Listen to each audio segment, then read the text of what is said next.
भगवानों को व्यवसायिक रूप ना दें वही अच्छा है, और जब तक नहीं दिया जा रहा है तभी तक अच्छा है।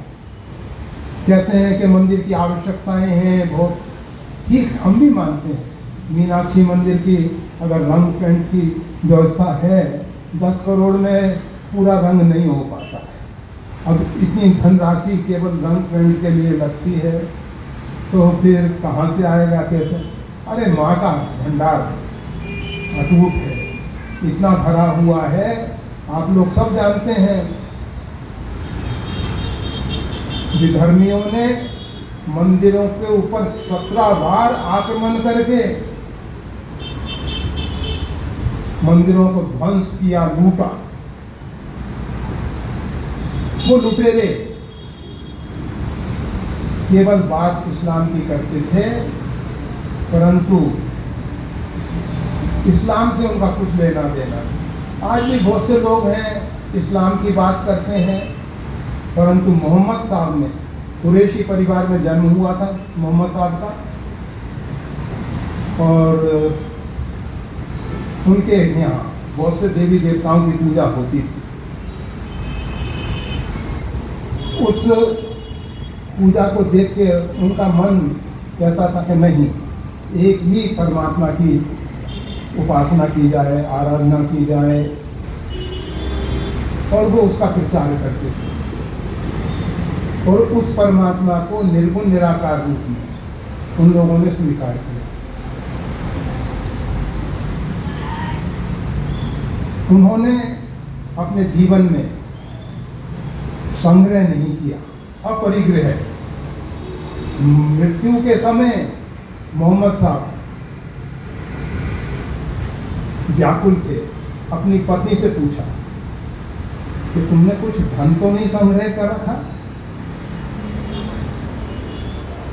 उसने कहा 5 दिनार, वहां की मुद्रा जो है दिनार, 5 दिनार मैंने रखे। कहा जल्दी से जल्दी इसको किसी को दे दो, किसी को दे दो। कहा इस समय रात्रि का 11 बज रहा है, अब कौन मिलेगा?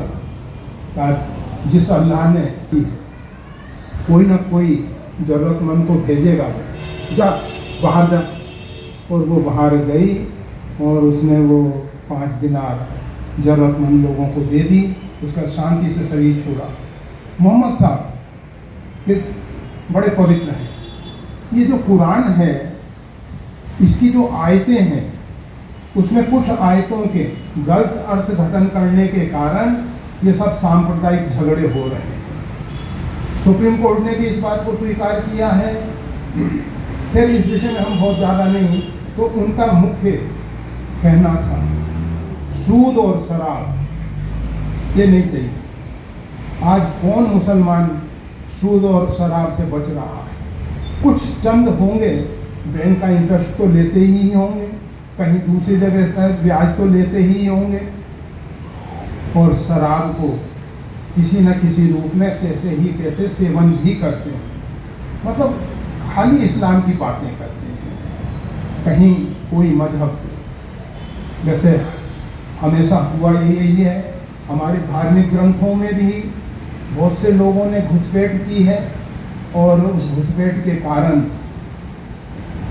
फिर शास्त्रों के गलत अर्थघटन हुए हैं, वो नहीं होने चाहिए। शिवाजी महाराज ने, वैसे अभी कुलकर्णी साहब बोल रहे थे, ये मोहमय नगरी है, आप सबको शायद मालूम होगा, ये मय राष्ट्र है।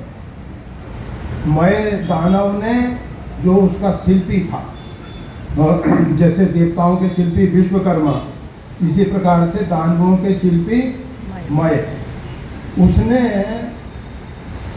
इस राष्ट्र को बनाया और ये राष्ट्र उसको दिया गया है।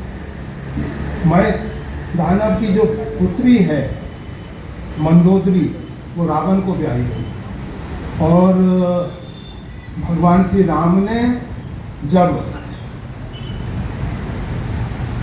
मारीच को बिना फर के बाण से फेंका, तो यहीं मुंबई में गिरा था और यहाँ साधना करता था। रावण जब पंचवटी की तरफ आ रहा है तो उस समय समुद्र किनारे किनारे पुष्पक विमान के द्वारा आया है और समुद्र किनारे का तट का बहुत अच्छे ढंग से वाल्मीकि रामायण में उल्लेख है। तो हम ये बता रहे थे ये जो मय राष्ट्र महाराष्ट्र जिसको हम आज कह रहे हैं बड़ा पवित्र राष्ट्र रहा है और इसमें संत तुकाराम, संत ज्ञानेश्वर, एकनाथ, अनेक मुक्ताबाई, सखूबाई और बहुत बहुत भक्त और भक्तिमती माताएं यहाँ प्रकट हुई। और एक आपको महत्वपूर्ण बात बताएं, वियतनाम की विदेश मंत्रालय की जो सेक्रेटरी है वो दिल्ली आई। वियतनाम की विदेश मंत्रालय की जो सेक्रेटरी है दिल्ली आई, शांति घाट पे ले जाया गया। यहाँ गांधी जी की समाधि है, यहाँ सबका अभिवादन किया।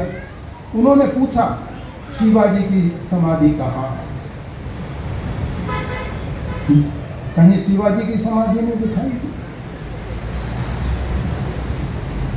वो तो महाराष्ट्र मुंबई आई और यहाँ आने के बाद यहाँ की मिट्टी उसने ली और अपने पर्स में, अपने बैग में